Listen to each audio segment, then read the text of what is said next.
Dear students, today in this class of Object Oriented Programming with C++, we will revise the topic Destructor. ठीक है, हम आज जो revision करेंगे वो टॉपिक है डिस्ट्रक्टर. डिस्ट्रक्टर का आज हम रिवीजन करेंगे. जैसे हमने इससे पहले कंस्ट्रक्टर पढ़ा था.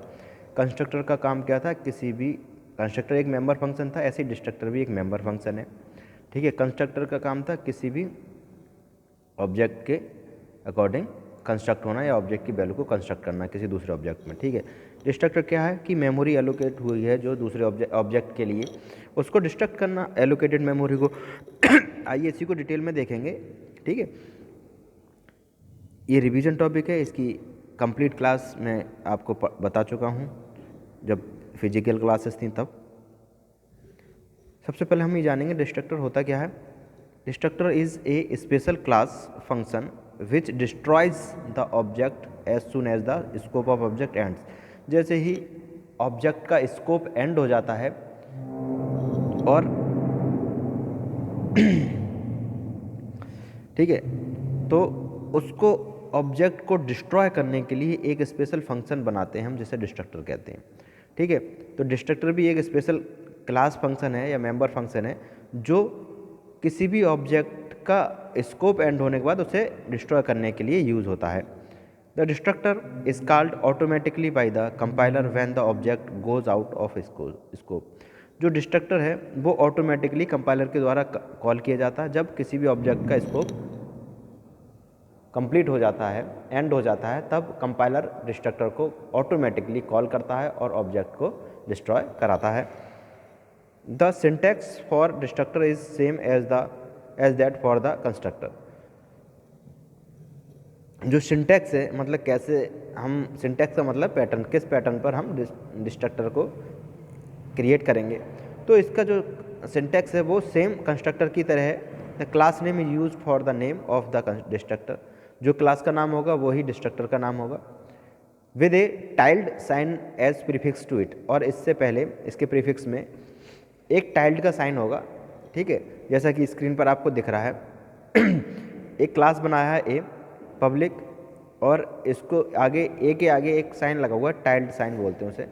टाइल्ड साइन से ही हम ये पहचान जाएंगे कि ये जो ए है वो कंस्ट्रक्टर नहीं है, डिस्ट्रक्टर है. अगर टाइल्ड साइन हटा देंगे तो ये कंस्ट्रक्टर का काम करेगा, टाइल्ड साइन है तो ये डिस्ट्रक्टर का काम कर रहा है. ठीक है, तो आप समझ गए होंगे डिस्ट्रक्टर क्या होता है. डिस्ट्रक्टर का मतलब है ऑब्जेक्ट का स्कोप पूरे होते ही ऑब्जेक्ट को डिस्ट्रॉय करने के लिए जिस मेंबर फंक्शन का या क्लास फंक्शन का हम यूज़ करते हैं वो डिस्ट्रक्टर कहलाता है. बस इसमें फ़र्क कितना है, इसका सिंटैक्स सेम कंस्ट्रक्टर की तरह, बस इसमें मेंबर फंक्शन या डिस्ट्रक्टर के आगे टाइल्ड साइन का यूज़ हम करेंगे. Rules of destructor. डिस्ट्रक्टर को क्रिएट करने के रूल्स क्या हैं. Destructors can not be overload. Destructor overload नहीं हो सकता था, जबकि मैंने प्रीवियस लेक्चर में बताया कंस्ट्रक्टर में भी ओवरलोडेड, यानी कंस्ट्रक्टर ओवरलोड हो सकता था लेकिन डिस्ट्रक्टर ओवरलोड नहीं हो सकता. Destructors take no arguments. और डिस्ट्रक्टर जो होते हैं उनमें कोई आर्ग्यूमेंट नहीं होगा. कंस्ट्रक्टर में आर्ग्यूमेंट था, कंस्ट्रक्टर का टाइप ही था आर्ग्यूमेंटेड कंस्ट्रक्टर या पैरामीटराइज कंस्ट्रक्टर. ऐसा कोई डिस्ट्रक्टर में टाइप नहीं होता है क्योंकि डिस्ट्रक्टर आर्ग्यूमेंट्स या पैरामीटर को सपोर्ट नहीं करता है. ठीक है, they don't return A value. और डिस्ट्रक्टर भी वैल्यू को रिटर्न नहीं करते हैं जैसा कंस्ट्रक्टर करता था. ठीक है, कंस्ट्रक्टर नहीं करता था. ठीक है, constructor is invoked automatically when the object created. Constructor को कब करते थे, ऑटोमेटिकली कब इन्वोक होता था, जब ऑब्जेक्ट क्रिएट होता था. ठीक है, जब ऑब्जेक्ट क्रिएट होता था तब कंस्ट्रक्टर ऑटोमेटिकली इन्वोक हो जाता था या कॉल हो जाता था. जबकि destructor is invoked when the object goes out of scope. लेकिन डिस्ट्रक्टर का यूज़ क्यों करते हैं, जब ऑब्जेक्ट क्रिएट होता था यानी ऑब्जेक्ट को काम करना है तब हम कंस्ट्रक्टर का यूज़ करते थे कि ऑब्जेक्ट काम करे. ऑब्जेक्ट का काम खत्म हो जाए, ठीक है, उसका स्कोप खत्म हो जाए तो उसे डिलीट करने के लिए, डिलीट क्यों करेंगे, मेमोरी स्पेस को बचाने के लिए. मैंने क्लास में भी आपको बताया था. तब हम जो डिस्ट्रक्टर है वो ऑटोमेटिकली इन्वोक हो जाएगा. In other words, destructor is invoked when compiler comes out from the function where an object is created. और दूसरे वर्ड में कहें तो जहाँ ऑब्जेक्ट क्रिएट हुआ है वहाँ से कंपाइलर अगर बाहर आ जाता है तो डिस्ट्रक्टर हमारा ऑटोमेटिकली इन्वोक हो जाएगा उसे, ठीक है। कंपाइलर बाहर आने का मतलब है, फंक्शन से बाहर आने का मतलब है कंपाइलर का कि उस ऑब्जेक्ट का स्कोप एंड हो गया, यानी वर्किंग कंप्लीट हो गई है, तो डिस्ट्रक्टर ऑटोमेटिकली इन्वोक हो जाएगा और उस ऑब्जेक्ट को डिस्ट्रॉय कर देगा, जिससे कि मेमोरी स्पेस सेव हो सके, ठीक है। एक एग्जांपल है डिस्ट्रक्टर का, यहाँ देखिए क्लास मैंने बनाया है ए, पब्लिक ए, एक कंस्ट्रक्टर बनाया मैंने, उसको हमने डिफाइन कर दिया कंस्ट्रक्टर कॉल्ड, और उसके आगे एक डिस्ट्रक्टर को डिफाइन किया है, टाइल्ड साइन लगा हुआ है, क्योंकि कंस्ट्रक्टर और डिस्ट्रक्टर में यही फ़र्क है टाइल्ड साइन का देखने में, ठीक है।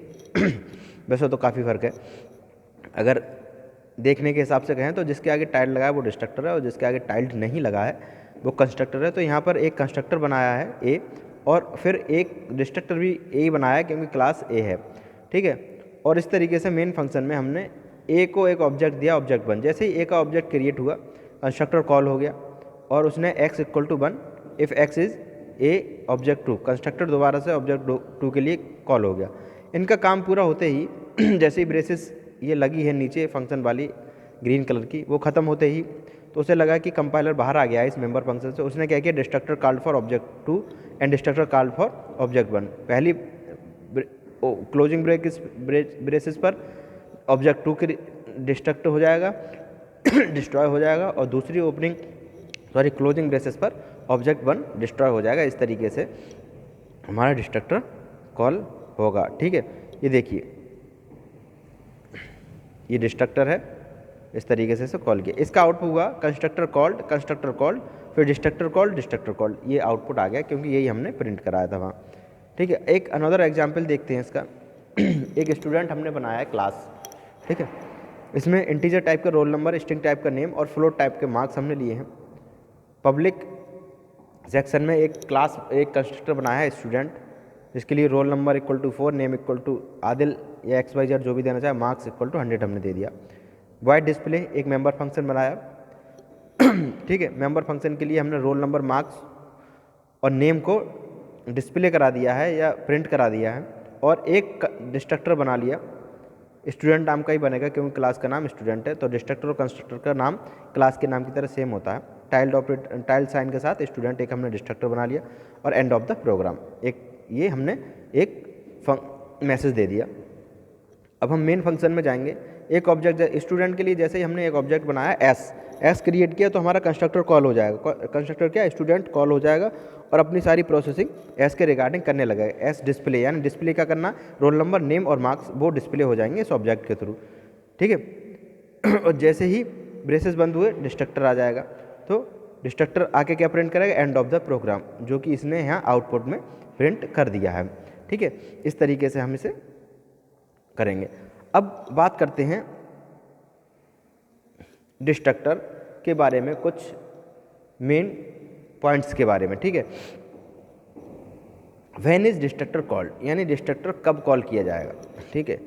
तो देखते हैं, a destructor function is called automatically when the object goes out of scope, यानी कि ऑब्जेक्ट, जैसे ही हम मेन फंक्शन में जाकर किसी कंस्ट्रक्टर के लिए ऑब्जेक्ट क्रिएट करते हैं, ठीक है। यहाँ मैंने ऑब्जेक्ट 1 ऑब्जेक्ट 2 लिए थे और स्टूडेंट वाले एग्जाम्पल में मैंने ऑब्जेक्ट S लिया था, तो ऑब्जेक्ट का काम पूरा होते ही, ठीक है, S जो लिया था या ऑब्जेक्ट 1 और ऑब्जेक्ट 2 लिया था, उसका काम कंप्लीट होते ही हम डिस्ट्रक्टर जो कंपाइलर जो है डिस्ट्रक्टर को ऑटोमेटिकली कॉल करेगा और उस ऑब्जेक्ट को, उसका काम खत्म, तो उस काम खत्म हो गया तो वो जो ऑब्जेक्ट है वो मेमोरी एलोकेट तो कर ही रहा होगा कुछ ना कुछ, तो मेमोरी स्पेस बचाने के लिए अब उसका कोई काम तो है नहीं, तो क्या होगा डिस्ट्रक्टर उसे डिस्ट्रॉय कर देगा, ठीक है। या दूसरी शब्दों में कहें तो कह सकते हैं कब स्कोप कब एंड होगा, द फंक्शन एंड, जब फंक्शन के एंड हो जाएगा, यानी कि जब हम क्लोजिंग करली ब्रैकेट्स जब लगाएंगे तब हमारा डिस्ट्रक्टर क्लोज हो जाएगा, प्रोग्राम एंड होगा तब डिस्ट्रक्टर हमारा कॉल होगा। A block containing local variables end, और लोकल वेरिएबल्स का कोई ब्लॉक होगा वो एंड होगा तब हमारा डिस्ट्रक्टर कॉल होगा। And a delete operator is called, अगर डिलीट ऑपरेटर कॉल हो गया तब हमारा डिस्ट्रक्टर कॉल्ड होगा। तो इन सिचुएशन में सिचुएशन सेम ही है वो लगभग, यानी कि सिचुएशन का थीम यह है कि ऑब्जेक्ट का काम पूरा होते ही, ऑब्जेक्ट का स्कोप एंड होते ही हमारा डिस्ट्रक्टर ऑटोमेटिकली कंपाइलर के द्वारा कॉल हो जाएगा, ठीक है। अब can there be more than one destructor in a class, ये कह रहे हैं क्या एक क्लास में एक से ज़्यादा डिस्ट्रक्टर हो सकते हैं? No, there can only one destructor in a class with class name preceded by tilde. एक क्लास में एक ही डिस्ट्रक्टर रहेगा जो कि टाइल्ड साइन के द्वारा प्रिसीडेड होगा, शुरू होगा।